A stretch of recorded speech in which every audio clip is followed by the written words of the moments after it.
25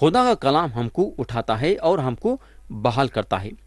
ہمارا کام یہ ہے کہ ہم کلام میں مشغول رہنا۔ اب ہم آیت 33 پڑھیں گے۔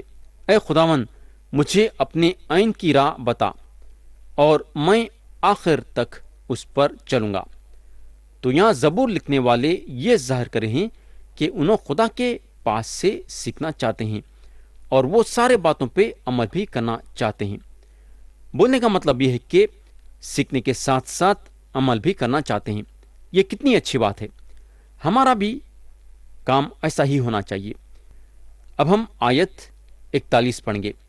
اے خداون، تیرے قول کے مطابق تیری شفقت اور تیری نجات مجھے نصیب ہو۔ تو یہاں زبور لکھنے والے خدا کے طرف سے شفقت چاہتے ہیں۔ آیت 47 پڑھیں گے۔ تیرے فرمان مجھے عزیز ہیں، میں ان میں مسرور رہوں گا۔ کیا آپ خدا کے کلام سے محبت رکھتے ہیں کیا؟ اگر آپ خدا کے کلام سے محبت نہیں رکھتے ہیں تو خدا سے دعا کرو کہ مالک تیرے کلام سے محبت رکھنے کے لیے میرے دل میں خواہش پیدا کر۔ اور میں یقین دلاتا ہوں کہ اگر آپ دعا کریں گے تو خدا بالکل آپ کے دل میں خواہش پیدا کریں گا اس کے کلام کے ساتھ محبت رکھنے کے لیے۔ آیت 49 پڑھیں گے۔ جو کلام تو نے اپنے بندے سے کیا اسے یاد کر، کیونکہ تو نے مجھے امید دلائی ہے۔ یہاں زبور لکھنے والے سے خدا وعدہ کرا ہے۔ وہ کیا وعدہ کرا یہ تو پتہ نہیں، مگر یہاں خدا سے انہوں بولتے ہیں کہ جو وعدہ تو میرے سے کرا تھا وہ یاد کر۔ یعنی کہ زبور لکھنے والے شاید یہ چاہتے ہیں کہ خدا اپنے وعدے کو جو ان کے ساتھ کرا تھا وہ وعدے کو جلد سے جلد پورا کرنا۔ آیت 57 پڑھیں گے۔ خداون میرا بکرا ہے، میں نے کہا ہے میں تیری باتیں مانوں گا۔ تو یہاں زبور لکھنے والے یہ فیصلہ کرے کہ انہوں خدا کے باتوں کو مانیں گے۔ خدا کے باتوں کو ماننے کا مطلب ہے خدا کے حکموں پہ عمل کرنا، خدا کے راہوں پہ چلنا۔ آیت 62 پڑھیں گے۔ تیری صداقت کے احکام کے لیے میں آدھی رات کو تیرا شکر کرنے کو اٹھوں گا۔ پیارے بھائی اور بہن، کیا آپ بیچ رات میں اٹھ کے اس کے کلام کے لیے شکر گزاری کر رہے ہیں کیا؟ اگر نہیں کرے ہیں تو آج سے آپ شروع کر سکتے ہیں۔ آیت 69 اور 70 پڑھیں گے۔ مغروروں نے مجھ پر بہتان باندھا ہے، میں پورے دل سے تیرے قوانین کو مانوں گا۔ ان کے دل چکنائی سے فربی ہو گئے، لیکن میں تیری شریعت میں مسرور ہوں۔ یہاں زبور لکھنے والے ایک اچھی بات بولتے ہیں۔ انہوں بولتے ہیں میں پورے دل سے تیرے قوانین کو مانوں گا۔ پورے دل سے قوانین کو ماننے کا مطلب ہے کہ خدا کے ایک ایک باتوں پہ عمل کریں گے اور دلچسپی کے ساتھ خدا کے حکموں کو مانیں گے۔ آیت 73 پڑھیں گے۔ لکھا ہوا ہے، تیرے ہاتھوں نے مجھے بنایا اور ترتیب دی، مجھے فہم عطا کر تاکہ تیرے فرمان سیکھ لوں۔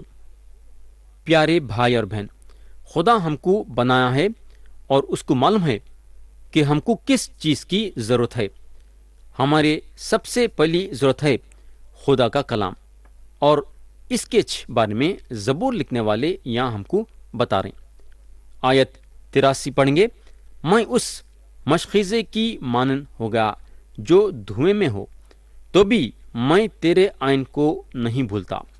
بولنے کا مطلب یہ ہے کہ ستائے جانے کے باوجود انہوں خدا کے آئین کو نہیں چھوڑیں گے، خدا کے بنا ہوئے راہوں پہ چلیں گے۔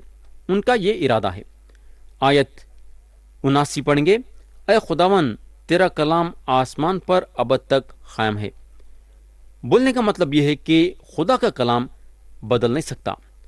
خدا جو بول دیا سو بول دیا۔ اس کا کلام بتاتا ہے آسمان اور زمین ٹل جائیں گی لیکن میری باتیں ہرگز نہیں ٹلیں گی۔ آیت 97 پڑھیں گے۔ آہا، میں تیری شریعت سے کیسی محبت رکھتا ہوں، مجھے دن بھر اسی کا دھیان رہتا ہے۔ تو زبور لکھنے والے خدا کے کلام پہ دھیان دیے کیونکہ ان کو خدا کے کلام سے محبت تھی۔ اور اس کے بعد انہوں خدا کے کلام سے اور بھی زیادہ محبت رکھ لیں گے، کیونکہ انہوں خدا کے کلام پہ دھیان دینے لگیں گے۔ آیت 99 پڑھیں گے، میں اپنے سب استادوں سے عقل مند ہوں، کیونکہ تیری شہادتوں پر میرا دھیان رہتا ہے۔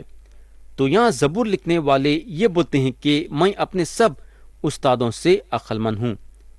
مگر اب سوال یہ پیدا ہوتا ہے کہ کیوں عقل مند ہیں؟ کیونکہ انہوں خدا کے شہادتوں پہ ان کا دھیان رکھتے ہیں۔ آیت 105 پڑھیں گے، تیرا کلام میرے قدموں کے لیے چراغ اور میری راہ کے لیے روشنی ہے۔ میرے بھائی، میں یہ آیت پھر ایک بار پڑھنا چاہوں گا، بہترین آیت ہے۔ تیرا کلام میرے قدموں کے لیے چراغ اور میری راہ کے لیے روشنی ہے۔ تو دوست، اگر ایک انسان اندھیرے میں چلے گا تو ضرور گڑھے میں گر جائے گا، لیکن روشنی میں چلے گا تو صحیح راستے پہ چلے گا اور گڑھوں سے بچے رہے گا۔ خدا کا کلام ہمارے لیے روشنی ہے۔ یہ دنیا اندھیری ہے اور اس کے لیے ہم کو خدا کے کلام کی ضرورت ہے جو ہماری روشنی ہے۔ تو پیارے بھائی اور بہن، کیا آپ خدا کے کلام کا استعمال کریں کیا؟ اگر نہیں کریں تو آج سے استعمال کرنا چاہیں گے کیا؟ تو یا میں کلام کو ختم کرنا چاہوں گا یہ دعا کے ساتھ کہ خدا ہم سب کو آج کے کلام کے ذریعے سے برکت دے۔ یسوع مسیح کے نام سے آمین۔